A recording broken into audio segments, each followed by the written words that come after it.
네, 루브르 박물관에 있는 대표 작품들을 살펴보도록 하겠습니다.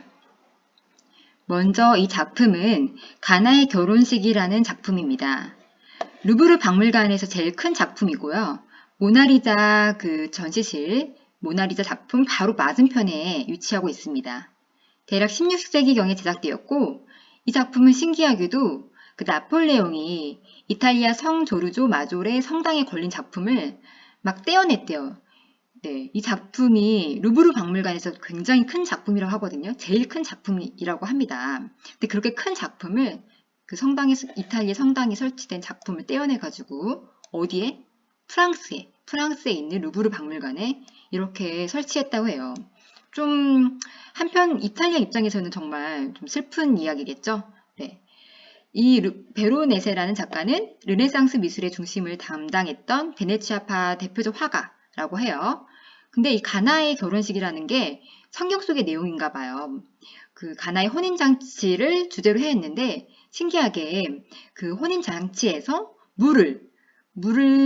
이 물을 지금 따르고 있죠? 이 물이 포도주로 만든 그리스도의 그 기적이 지금 눈앞에서 펼쳐지고 그 광경을 목격하게 된 100여 명의 사람들을 그린 대형 작품이라고 해요. 가운데 있는 분이 그리스도인 것 같습니다. 그 다음 작품을 살펴보도록 할게요. 여기는 대작 전시실이라고 해요. 이 작품들이 설치된 이 공간은 굉장히 큰 작품들이 걸려 있고 이 방을 딱 봤을 때 느낌이 어때요, 여러분? 웅장하죠? 네. 그리고 벽이 어떤 색깔이에요? 네, 맞아요. 빨간색으로 이렇게 붉은색으로 이 방이 이루어져 있어요. 사람들이 이 정도 크기인데 작품들은 어느 정도 사이즈인지 대략 어떤지 알 수 있겠죠? 네.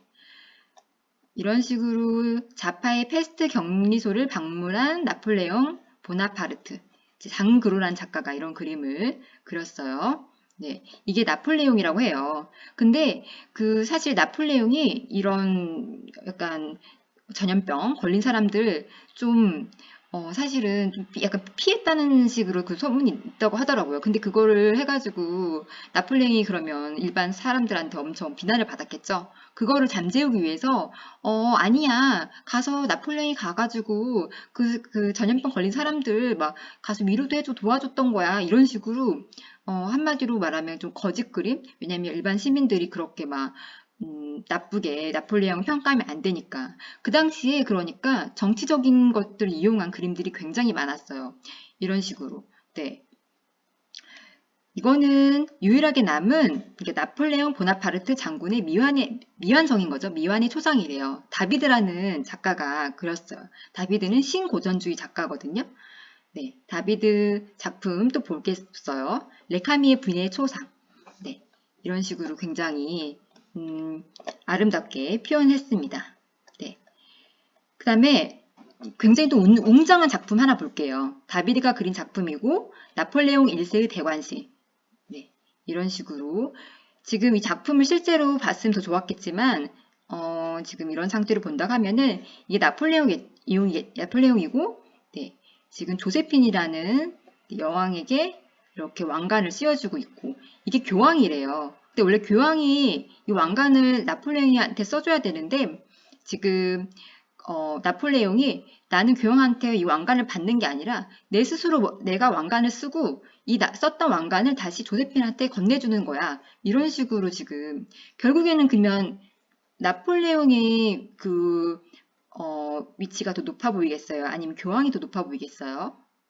네, 맞아요. 나폴레옹 스스로 자기의 그런 권위와 그런 것들을 더 높게 보여주기 위해서 이 작품을 그린 거라고 해요.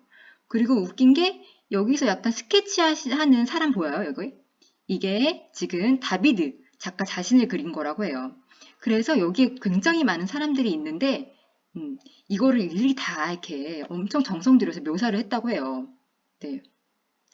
이 작품 정말 웅장할 것 같아요. 그쵸? 네. 가까이서 보면은 이런 식으로 네, 표현을 했다고 합니다. 이 사람들의 표정 봐봐요. 다 어디를 바라보고 있고, 네, 정말 세세하게 잘 묘사했죠? 네. 그 다음에 봐봐요.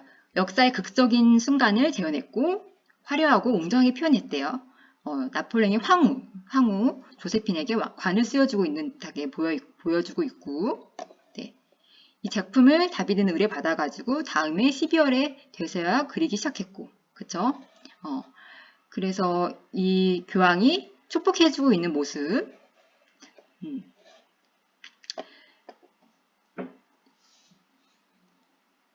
그 다음 작품을 또 보도록 하겠습니다. 네. 여기는 근데 지금 프랑스에 있는 루브르 박물관인데 선생님이 프랑스 작품들보다 다른 나라 작품들이 또 많다 그랬어요. 네. 고대 이집트 전시실 가면은 이집트 관련된 이런 작품들도 굉장히 많아요.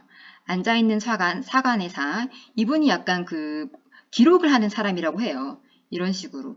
여러분도 왜 프랑스에 다른 나라 작품들이 많은지 항상 우리나라 작품들이 다른 나라에 있으면 어떨까? 이런 것도 한번 생각을 하면서 작품 감상을 했으면 좋겠어요. 네. 위대한 스핑크스. 네. 이런 작품들 어디서 가져왔겠어요? 네. 이집트에서 가져왔겠죠? 하토르와 세티 1세. 네. 이런 작품들. 다 그때 당시 이제 힘이 센 프랑스가 다른 나라들을 공격하면서 약탈을 해온 거예요. 훔쳐온 거라고 할 수 있어요. 네. 이 작품도 제리코라는 작가예요. 낭만주의 대표 작가인데 메두사의 뗏목. 네. 이 작품은 실제로 일어났던 그 사건을 가지고 이렇게 표현을 했대요. 좀 자세히 보면 굉장히 잔인해요. 저기 뒤에서 이제 어떤 배가 보이는 것 같아가지고 살려주세요 이런 식으로 하고 있고 며칠 동안 굶은 사람들이 막 먹을 것이 없어서 심지어는 그 동료의 그런 시체를 거기까지 아무튼 이렇게 잔인한 내용들을 실제 사건을 담았어요. 네, 난파단 프랑스 정부에 전한 메두사호에서 실제 일어난 사건을 재현했대요. 그 메두사호라는 그 배가 난파되자 무능력한 선장과 장교들은 150명의 선원과 승객들을 버리고 구명보트를 타고 가버렸대요. 그중 살아남은 15명은 임시 뗏목 위에서 절망에 빠져가지고 아까 선생님이 말한 거 이렇게 그 야만적인 행동을 하다가 결국 죽어가다가 이제 구조됐다고 해요. 선생님이 이걸 어디서 들었는데 실제 막 시체 사진 같은 걸 보고 실제 그 장면들을 그렸다고 합니다. 그 다음에 앵그르라는 작가 좀 볼게요. 좀 괴상하게 느껴질 수도 있어요. 어디 부분이 괴상할까요? 네. 앵그르의 이 오달리스크라는 작품을 굉장히 많은 작가들이 그렸어요. 앵그르가 그린 그 작품을 보면은 일반 우리가 봤던 인간의 몸매가 좀 기형적이라고 느낄 수가 있어요. 어디 부분? 맞춰보세요. 어디 부분? 네. 맞아요. 이 허리가 쓸데없이 길어요. 그쵸? 원래 우리 허리가 이렇게 이 정도 되면 엉덩이 여기 있고 다리가 이렇게 길어야 될 것 같은데 허리 여기 어깨에서 엉덩이랑 이 길이랑 거의 비슷한 조금 이상해요. 그쵸? 왜 앵글은 이런 식으로 표현했을까? 네. 근데 굉장히 고운 표정과 얼굴을 하고 있어요. 이분. 그리고 조금 또 잔인한 작품. 네, 들라쿠르아 작품인데 제목은 사르디 나팔의 죽음. 네. 이분이랑 이제 관련된 그 사람들이 죽는 장면들을 또 보고 있대요. 심지어 말도 죽어가고 있고, 네. 이 사람이 다 지켜보고 있는 장면 되게 잔인하죠. 네. 그 다음에 또 다른 작품들. 앵그르의 이런 마드무아젤 리비에르의 초상. 선생님 이 작품 굉장히 좋아해요. 이게 아마 밍크, 털 있는 그거고 이 여인이 되게 뭔가 아름다운 표정, 좀 제가 좋아하는 선생님 좋아하는 스타일이에요. 네. 그리고 앵그르는 이렇게 여인의 모습을 굉장히 많이 그렸는데 이 발팽송이에 목욕하는 여인 이 뒷모습을 또 굉장히 좋아했대요. 그래서 이 작품을 또 응용한 작품도 만들었는데 봐봐요. 또 뒷모습이 나왔죠? 이 작품은 조금 알 수 있으니까 넘기겠습니다. 터키 욕탕이라는 작품이에요. 네. 또 들라쿠르아의 키오스의 대학살. 또 이것도 그 키오스 섬에서 일어난 학살을 잔인하게 좀 뭔가 끔찍한 장면인 것 같죠? 네, 그거를 또 표현했다고 합니다. 또 대표 작품인 민중을 이끄는 자유의 여신. 이것도 들라쿠르아 작품인데 이 작품을 한번 또 살펴보도록 할게요. 네. 이 작품은 프랑스에서 일어난 7월 혁명을 묘사한 작품이라고 해요. 여러분, 이 여자 누구일까요? 이 여자 맞춰보세요. 잔다르크가 아닙니다. 이 여자는 프랑스 시민들이 7월 27일에서 29일 대략 4일간 시위 끝에 자유를 억압하는 왕, 누구였냐면 사르 10세를 몰아낸 사건인데, 그림 한가운데 있는 여자가 실제 실존하는 인물이 아니라 굉장히 상징적인 대상이라고 해요. 이름은 마르안이랬대요. 마르안. 그러니까 뭐 한국의 흔한 이름 뭐가 있을까? 네, 뭐 그런 뭐 그런 흔한 여자 이름인 거예요. 그쵸? 영희 뭐 이런 애들 있잖아요. 그쵸? 그 마리안이라는 게 자유, 평등, 다계의 프랑스 정신을 상징하는 여성상이래요. 그러니까 우리가 그 일반 영희라는 여자애가 이렇게 뭐 나가자 이런 식으로 하고 있잖아요. 그쵸? 이게 1789년 프랑스 대혁명 시기에 혁명과 공화정의 가치를 담고 있는 여성을 마리안이라고 부르기 시작한 것으로 알려졌고, 진짜 실제로 존재했던 인물이 아니라 시대적 가치를 부여한 가공의 인물이라고 해요. 그러니까 가짜 인물인 거죠. 네. 사실 이렇게 마리안이라고 이름이 붙인 게 뚜렷하진 않대요. 되게 서민층에서 흔한 이름이었대요. 그리고 프랑스 국민이 다른 목적이 아니라 오로지 자유를 얻기 위해서 혁명을 일으켰다는 점을 강조하려는 의도였다고 합니다. 그리고 이 얼굴 있죠? 이 사람의 얼굴. 이게 실제 그 들라크루아 얼굴을 그렸다고 여기다 해요. 네. 여기 다시 나와 있네요. 그림에 화가 자신이 들어있대요. 네, 코트 차림에 총을 들고 있는 사람이 들라크루아고, 네. 그는 그의 그림 속에 자신을 그려넣음으로써 7월 혁명을 지지한다는 의지를 드러냈다고 합니다. 또 7월 혁명은 프랑스를 넘어서 유럽 여러 나라에 영향을 줬고, 또 많은 나라에서 자유와 평등을 찾기 위한 목소리가 터져 나왔고, 이러한 움직임 덕분에 오늘날에도 평등한 사회가 정착할 수 있다고 하네요. 이 작품. 네. 이 어린 남자도 나중에 그 어떤 선생님 잠깐 이름 까먹었는데 소설가 거기에 등장하는 그 소재 인물로 쓰였다고 하네요. 이런 거 보면 돼요. 그 다음에 볼 작품은 이게 여러분, 이 수많은 계단 위에 굉장히 멋있는 날개가 있는 조각 작품 있죠. 이거는 뱃머리인 거예요. 여기에 원래 사람들이 걸어 다니면서 이 작품을 보기 시작하겠죠. 이렇게. 네. 그리고 이 날개를 한번 잘 관찰하세요. 보통 이렇게 박물관에 이런 작품이 있으면은 어떤 옛날에 살았던 조각가가 이 작품을 만들어서 여기다 놨겠지 이런 생각을 하게 되지 않나요? 근데 이 작품은 그렇지가 않아요. 어떻게 이 작품이 여기에 설치되어 있을까요? 살펴볼게요. 이게 사모트라케의 니케라는 게 승리의 여신이에요. 근데 니케 그대로 써볼까요? 영어로? Nike 이렇게 쓸 수가 있겠죠. 우리 신발 브랜드에서 어디 많이 본 것 같은데 뭘까요, 여러분? 네, 맞아요. 나이키. 나이키가 스포츠 브랜드 나이키가 이렇게 우리 나이키가 이렇게 로고가 이렇게 생겼죠. 네, 그 날개 이 모양을 따서 이 니케상을 보고 그 나이키 브랜드 로고를 만든 거예요. 그 이미지 알겠죠? 네. 어떻게 해서 나이키까지 영향을 끼쳤는지 이 작품에 대해서 좀 알아보도록 할게요. 이 작품은 처음에 형체를 알 수 없는 수많은 파편으로 발견됐대요. 그러면 우리가 어떤 조각조각, 여기 이런 곳에서 수많은 조각조각 발견됐으면, 뭐 저거 짜맞추기도 힘들어 죽겠는데, 그냥 그러고 말 수도 있겠죠. 하지만 프랑스, 이제, 그 루브르 박물관에서 이제 이런 것도 조각상을 연구하는 사람들이, 네, 이게 지금 파란색 부분은 복구한 거예요. 복구라는 거는 원래 없었던 부분을 다시 새롭게 만든 거라고 볼 수 있어요. 지금 이 회색 부분은 원래 찾았던 부분들을 다 조립해가지고 지금 만든 거예요. 네, 파란색 부분이 복구됐습니다. 근데 이 승리의 여신상이 작은 모양으로 살펴보면은 원래는 이런 형태로 되어 있었대요. 이런 형태들. 그쵸? 이 작은 형상들을 보고 이제 큰 형상을 파편들이 발견됐으니까 거의 비슷하게 만들려고 했던 것 같아요. 그랬는데 이 작은 테라코타로 만들어진 소상들을 보고 이런 것들 참고해서 사모트라케에서 발견된 승리 여신상 파편 100점을 모아가지고 아주 힘들게 복구했대요, 이거를. 네.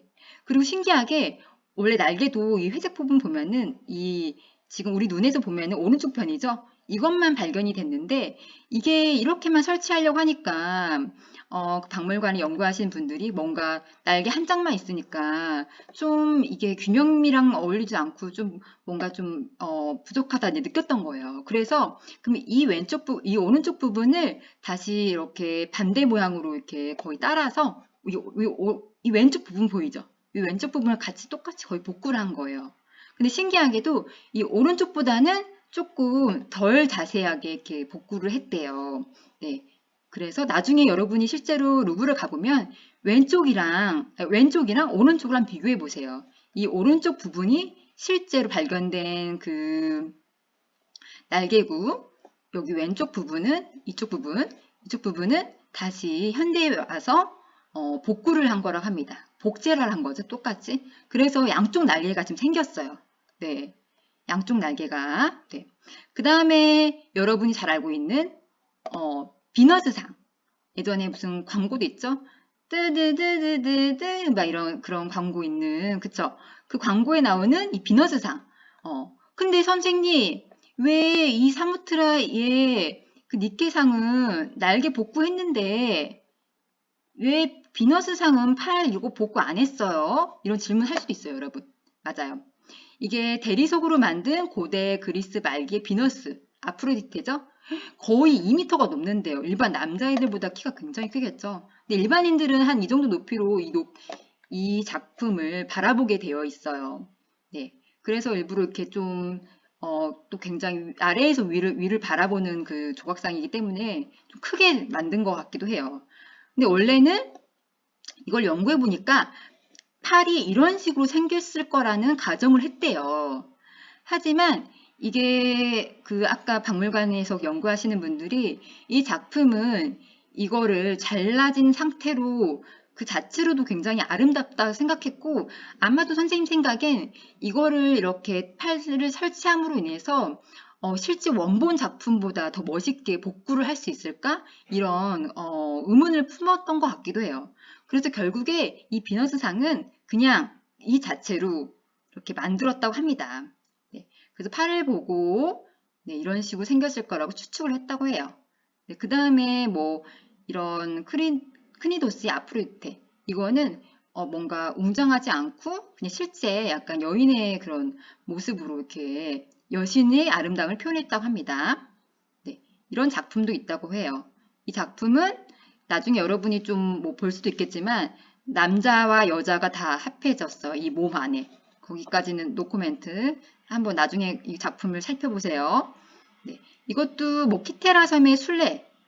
네, 이런 작품. 뭐 어려운 말로는 뭐 페트갈랑트 이런 말이 있는데 전원의 축제. 결국에는 귀족들이 뭐 호화스럽게 여기서 연인 그런 뭐지 연애하는 뭐 그런 것들, 네, 그런 장면들을 이제 그려낸 거예요. 네, 그래서 낭만적인 뭐 사랑 이야기 이런 거를 담은 거예요. 근데 귀족들이라 해가지고 뭐 여기서 뭐 이 섬에서 좀 뭐 얼마나 우아하게 놀았겠어요. 그리고 막 이렇게 여자랑 이렇게 봐봐요. 자세히 볼게요. 네. 이게 등 들리고 이 남자가 막 여자 꼬시고 막 아무리 뭐 귀족이라고 해도 뭐 일반인이랑 다를 게 없겠죠? 네. 이게 무슨 비너스상이라고 했던 것 같아요. 네. 그런 것들 장면을 이런 식으로 표현했어요. 네. 이것도 목욕을 끝낸 뭐 다이애나 부세라는 작가가 그렸어요.